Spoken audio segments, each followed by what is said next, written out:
these mist-covered mountains are a home now for me. But my home is the lowlands, and always will be. Someday you'll return to your valleys and your farms, and you'll no longer burn to be brothers in arms. Excuse the accent, Brad, but went to other shores and you might have to struggle to listen to many that speak in Afrikaans. Ja, maar Afrikaans is nou nie baie goed nie. So, ek sal my baie wees dat Engels nog nie dit. Dat is vir my baie geskool is. I'll try. Okay, good evening, ladies and gentlemen. Excuse me for reading. I don't know as great a memory as some of the rest of them. I'd like to firstly thank 6-1 for maintaining and honouring our existence as a unit and our fallen comrades. I'd like to thank Leopold Schultz for writing our story. And I'd like to thank everybody else, too many to mention individually, for making this whole event possible. Nomarong Nam, Corporal Bradley Wayne Saunders, Command Rebel 30, Captain Klutter's IOO, Intelligence Onderofficier, or INCO, Intelligence Non-Commissioned Officer. That doesn't necessarily mean I was intelligent by any means. And that's probably why some of them prefer to call me Clack. In fact, to backlash at you all for calling me that, I was more than just a Clack. I was PJ's cook, I was his coffee bringer, I was his bread baker, and if he wanted me to, his shoulder rubber, then I probably would have put him to bed if he'd asked me.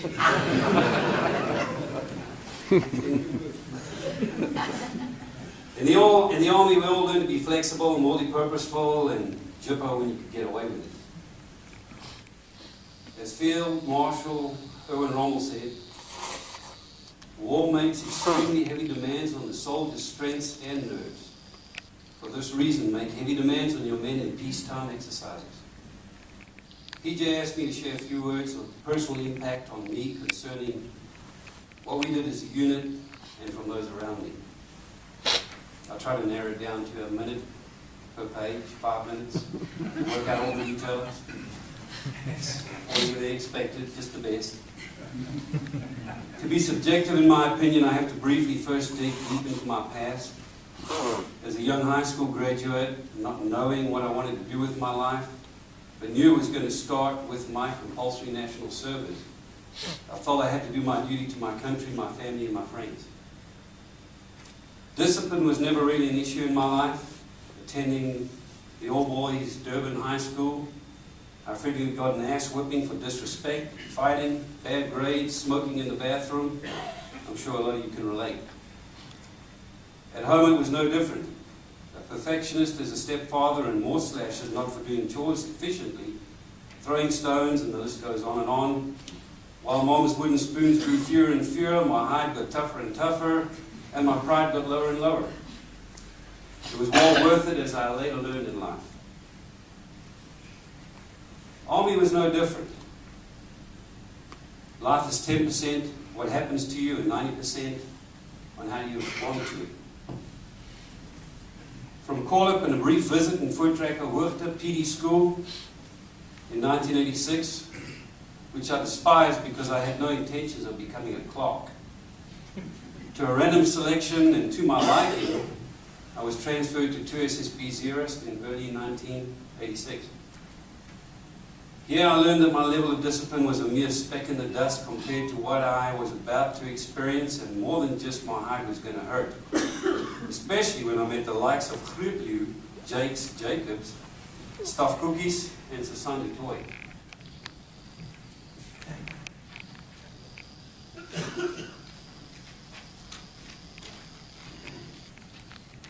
Socrates said, the secret to change is to focus all your energy not on fighting the old, but on building the new. So here I was, desiring to be a part of something great. I wanted to make something of myself for the next 2 years, possibly more if I liked it. Proud of my uniform, to honor my family peers who also served in the Army, the Air Force, and the South African Police. I wanted above all to earn rank. Having missed the unit's call for leadership school, I was happy to accept the only position left for junior NCO rank, that being IOO on Befelsratel under the command of Kutlu Jakes Jacobs and Squadron Commander Major Kruger. Now I was between a rock and a hard place, but soon learned great respect for both these fine officers. By the end of basics and specialized training, East Squad had proven ourselves to be an efficient, well-disciplined, fit squadron with new junior leaders, graduates from our 86 intake. We were much to my excitement, transferred to the border, where we became the infamous Charlie Squadron of a larger 61 mechanized battalion group. Archilochos, a Greek lyric poet, said, we don't rise to the level of our expectations, we fall to the level of our training. In my opinion, Charlie Squadron rose to both. With our new leader group as brothers in arms, we began the journey of ironing out our flaws, our indifferences, and soon learned that this unit had a higher level of expectancy far beyond our initial training.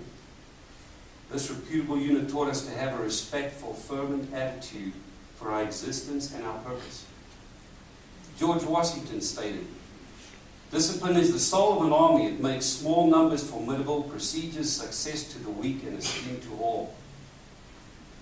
Here we lost our first brother Johan Lopiskatny in an infantry exercise outside the unit. Through an unfortunate shooting accident, may his soul rest in peace, we haven't forgotten his brother. Charlie took this blow hard, but through the tenacious efforts of our then Squadron Commander Major Pine Pinot, his understanding, concern and love, we moved on. Pine later also moved on and up in the ranks, and in came Captain P.J. Kruger. However, Major Pine was not about to leave without first saying goodbye. For some reason, I can't remember why, but we probably deserved it. We were blessed with, and for the want of a better word, and because of the presence of ladies, I'm just going to call it a hobby. We've all heard the term, dynamite comes in small packages. Well, it's very true. It's sitting right over there. Our beloved Captain Kluter took over command of Charlie Squadron, and despite our assumptions concerning his size, he was not a force to be reckoned with. I'll tell you, dynamite sometimes also has a very short fuse. Not to sound condescending or respectful in any insinuating anything bad, but Dwight D. Eisenhower said what counts is not necessarily the size of the dog in the fight, it's the size of the fight in the dog. PJ and our leader group were relentless in their efforts to bring this bunch of scollies under complete control. We were young men now, well-trained soldiers, a bunch of misfits from all walks of life. From Cape to Cairo, Afrikaans, Portuguese, English, mixed breeds, surfers, rugby players, tow trackers, daggerokers, pole poppers, even brasso drinkers. You name it. We sweated, we cussed, we fought, we laughed, but we stuck it out. We stuck together, respected and loved our leaders despite their, and please excuse my French, harakat attitudes. I still don't know, that doesn't translate very well. Hairy asses.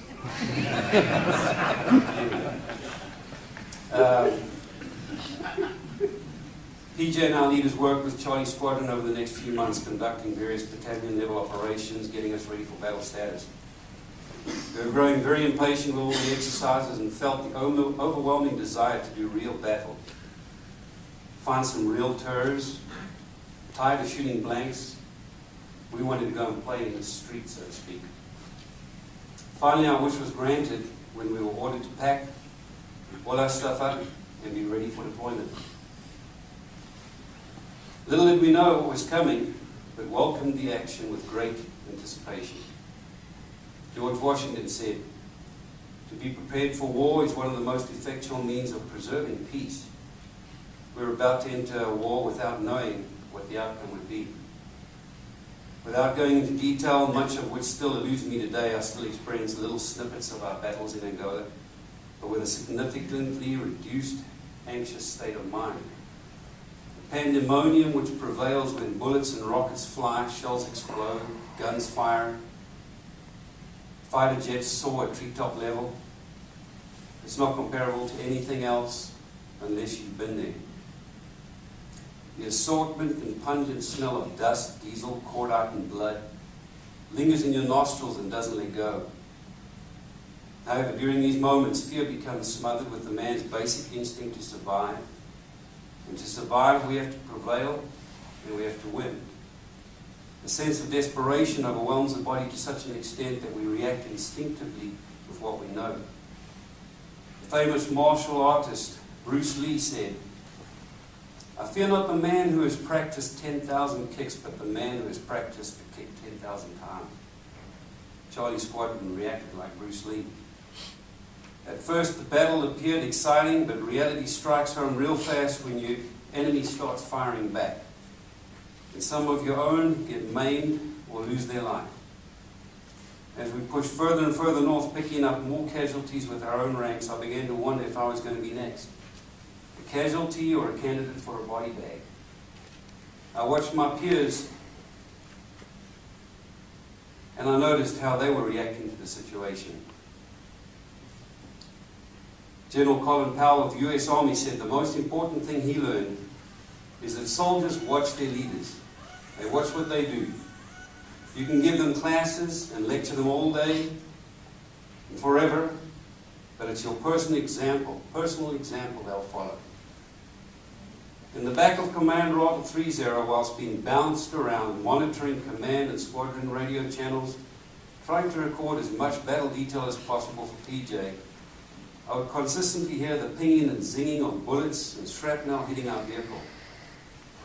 Peering out of the now cracked and pitted gun port windows of 30, I could see some of our Squadron 90s and their leaders in their turrets commanding their troops, shuffling backwards and forwards, side to side, firing again squadron movements, keeping our momentum as we push forward.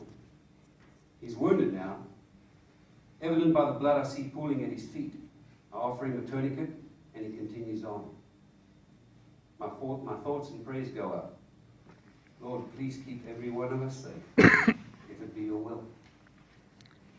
Douglas MacArthur said, "A true leader has the confidence to stand alone, the courage to make tough decisions, and the compassion to listen to the needs of others. He does not set out to be a leader, but becomes one by the equality of his actions and his integrity and the integrity of his intent." We did survive, but not without loss of life and some maimed for life.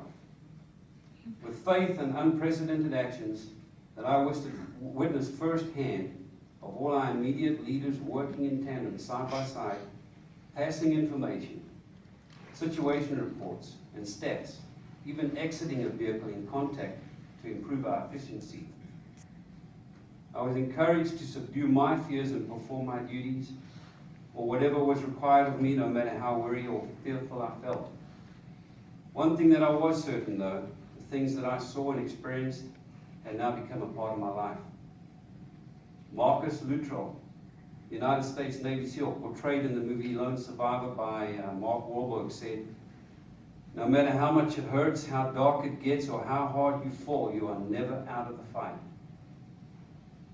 God said in Proverbs 3, verse 5 through 6, "Trust in the Lord with all thine heart, and lean not unto your own understanding, but in all thy ways acknowledge him, and he will direct thy paths." Now praying, I ask, "Lord, please get me out of this safely, and I'll do your bidding."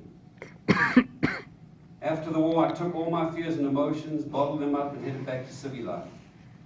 like a roofy letter written home, headed by the corporal or the second lieutenant, thick black marker, certain things were not going to be told. I was not ready to expose them to the world. I asked myself, was it guilt, pride, or the fact that they just wouldn't understand or didn't want to know? After I cleared out of the army in December 1987 and spent the first 2 weeks in solitary confinement, quietly reflecting and processing reality. Life went on and I let sleeping dogs lie. Now in pursuit of a career, I used what discipline and skills I had to carve a new life in the city. But I found myself somehow still clinging to the past, both involuntary and voluntary. With commando camps for the next 6 years and one for credit, I still felt proud wearing my uniform and being among like-minded brothers in arms.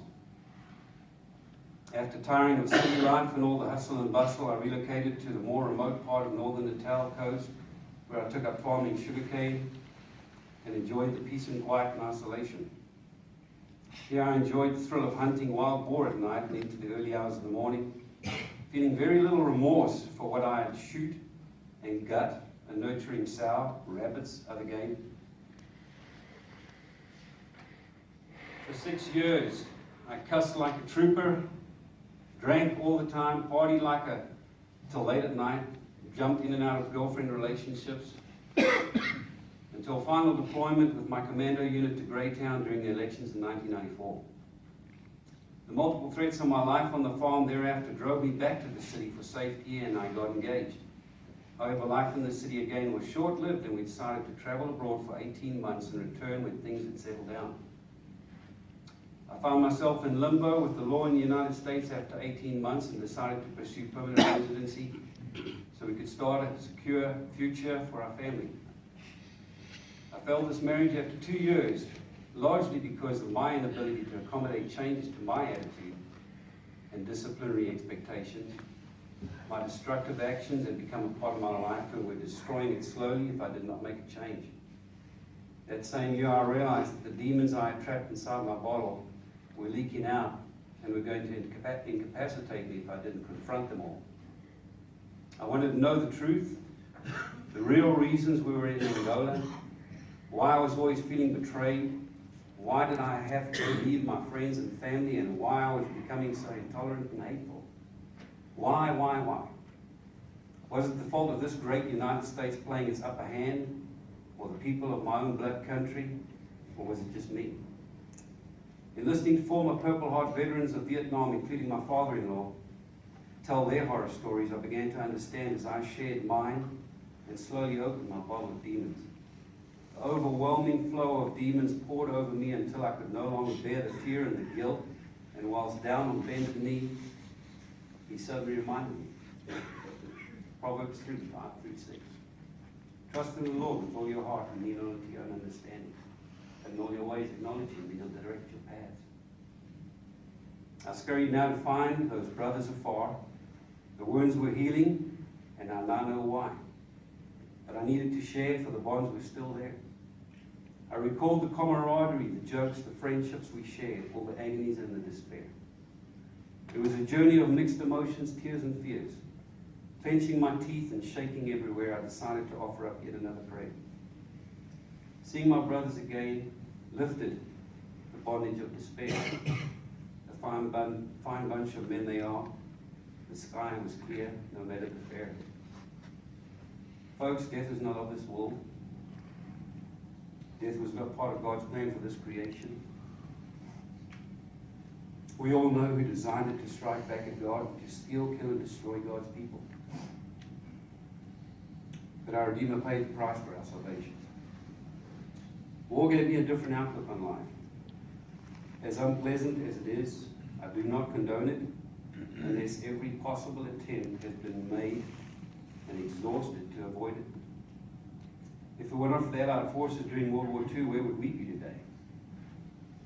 Yes, there are tyrants and organizations in this world that seek only power, selfish gain, and control. We know who they serve, and they'll surely have to answer for it. And then there are those in power that are forced to fight with their very existence, when their very existence and freedom is compromised.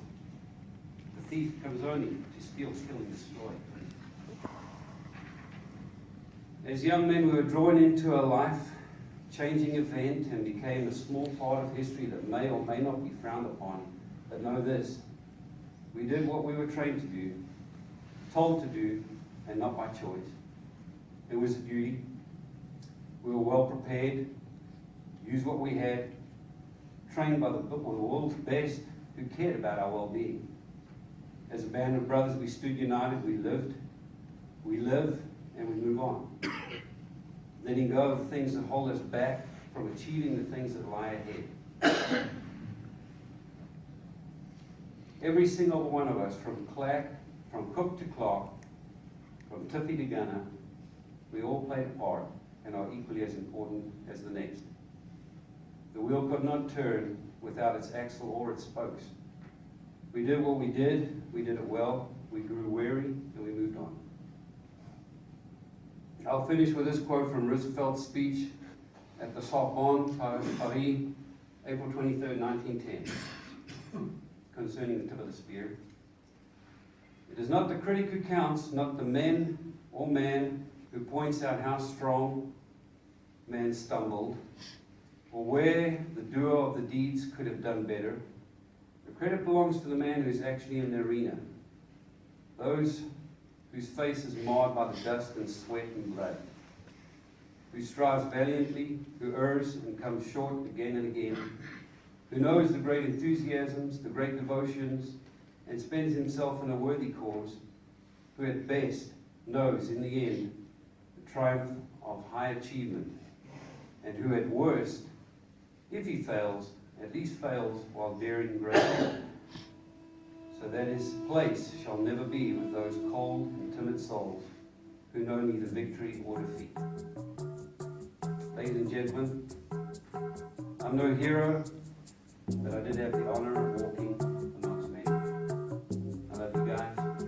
Thank you. God bless.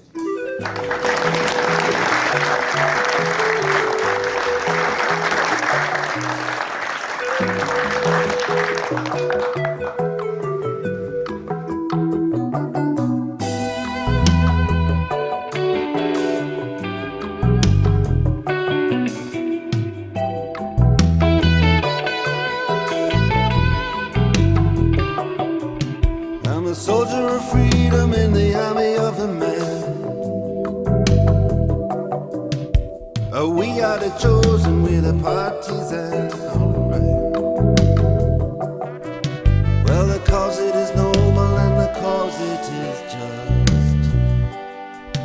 We are ready to pay with our lives if we are. Gonna ride across the river, deep and wide.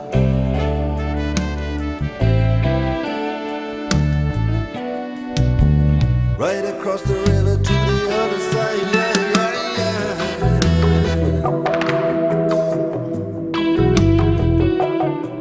And I'm a soldier of fortune, I'm a dog of war, yeah. And we don't give a damn who the killing is for.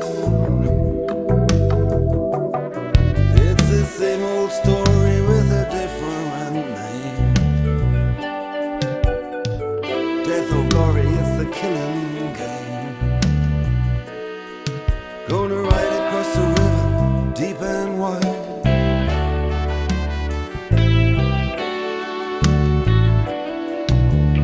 Right across the river, to the other side.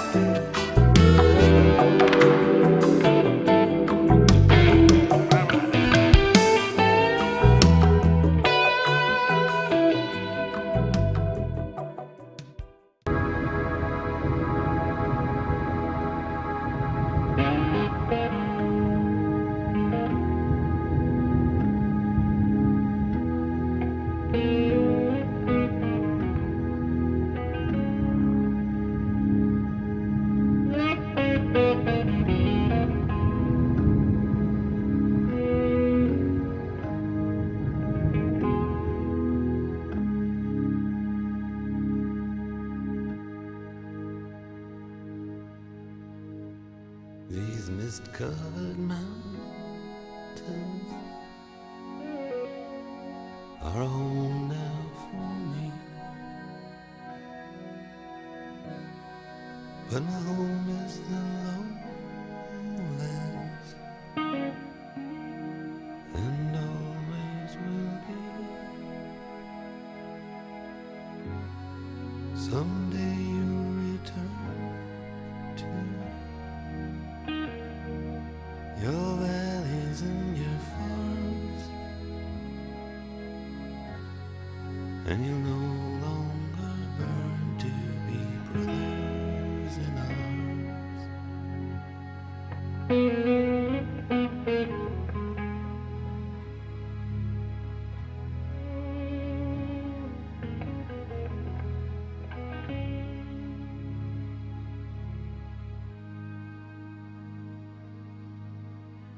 Through these fields of destruction, baptisms of fire, I've witnessed your son